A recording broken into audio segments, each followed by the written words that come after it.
जय श्री सीताराम जी की। अगस्त्य मुनि श्री रामचंद्र जी से कहते हैं, मुझे अपनी अटल भक्ति, वैराग्य, सत्संग और चरण कमलों में अचल प्रीति दीजिए। यद्यपि आप अखंड और अनंत ब्रह्मा अनुभव से ही जानने योग्य हैं, जिनको संत जन भजते हैं, ऐसा आपके रूप का मैं वर्णन करता हूँ और जानता हूँ, तो भी फिर कर मैं सैगुण ब्रह्म से प्रेम करता हूँ।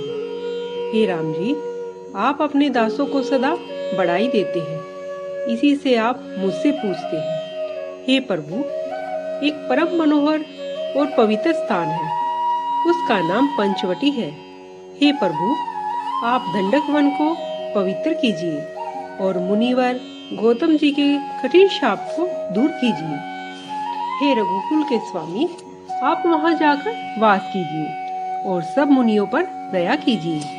तब मुनि की आज्ञा पाकर श्री रामचंद्र जी चले और शीघ्र ही पंचवटी के समीप पहुँचे। वहां गिद्धराज जटायु से भेंट हुई। उसके साथ भली भांति प्रीति दृढ़ करके प्रभु रामचंद्र जी गोदावरी के समीप पर्णकुटी छाकर रहने लगे। श्री रामचंद्र जी ने जब से वहां वास किया, तब से मुनि लोग सुखी हुए, उनका डर दूर हो गया। पर्वत, वन, नदी, तालाब सब शोभामयान हो गए। दिनों दिन वे बहुत ही सुहावने लगने लगे। पक्षी और मृगों के झुंड आनंद से रहते हैं और भोरे मधुर गुंजार करते हुए सुशोभित हैं। उस वन की शोभा का वर्णन शेष जी भी नहीं कर सकते, जहाँ साक्षात श्री रामचंद्र जी विराजमान हैं। एक बार श्री राम जी सुखपूर्वक बैठे हुए थे। उस समय लक्ष्मण जी ने कपट रहित वचन कहे, हे देव, मनुष्य, मुनि और चराचर के स्वामी, मैं अपने प्रभु के समान आपसे कुछ पूछता हूँ।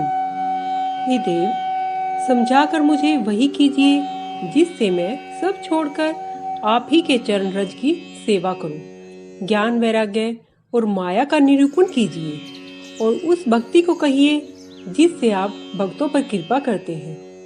हे प्रभु, ईश्वर और जीव का सब भेद समझा कर कहिए, जिससे आपके चरणों में मेरी प्रीति हो और दुख और मोह तथा संदेह दूर हो जाए।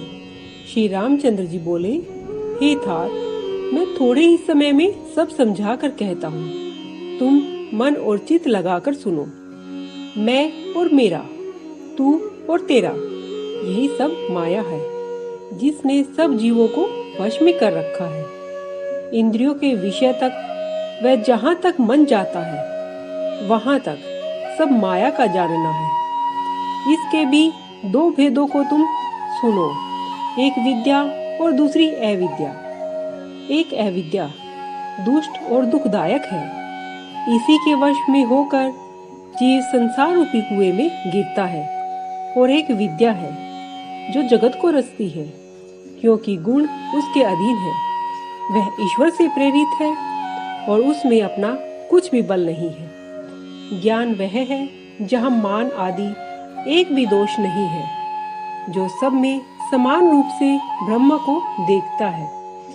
हे तात, उसे ही परम वैराग्यवान कहना चाहिए, जो सब सिद्धियों और तीनों गुणों को तृण के समान त्याग देता है। जो माया, ईश्वर और स्वयं को नहीं जानता, उसको जीव कहना चाहिए। जो बंधन और मोक्ष देने वाला, सबसे परे और माया का प्रेरक है, वही ईश्वर है। धर्म से वैराग्य और योग से ज्ञान होता है और ज्ञान से मोक्ष को देने वाला है, ऐसा वेदों ने कहा है।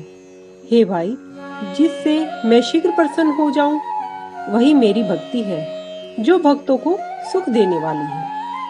यह भक्ति स्वतंत्र है, उसे दूसरे का सहारा नहीं है। ज्ञान विज्ञान उसके अधीन है। हे लक्ष्मण, भक्ति उपमा रहित और सुख की जड़ है। वह तब ही मिलती है जब संतजन अनुकूल होते हैं। अब भक्ति के साधन वर्णन करता हूँ, जिससे प्राणी मुझे सहज ही पा जाते हैं।